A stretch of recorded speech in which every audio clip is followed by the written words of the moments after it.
मुझे धीरे धीरे शक होने लगा था कि मेरे पति को पता चल गया है कि मेरी आंखों की रोशनी लौट आई है, इसीलिए उसने जानबूझकर मेरे डम्पलिंग्स में नुकीली चीजें मिला दी ताकि मैं सच उजागर न कर सकूं।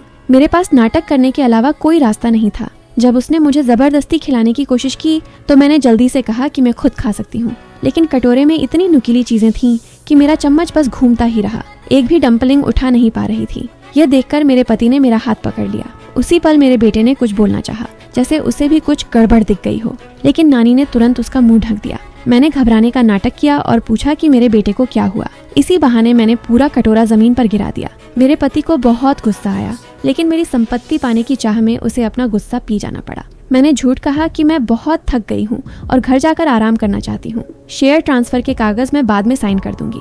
ये सुनते ही वह शांत हो गया और मुझे घर ले आया, लेकिन घर में घुसते ही मुझे कुछ अजीब लगा। जूते की रैक पर कई जोड़ी हाई हील्स रखी थी। जब से मेरी आंखों की रोशनी गई थी, मैंने कभी हाई हील्स नहीं पहनी थी।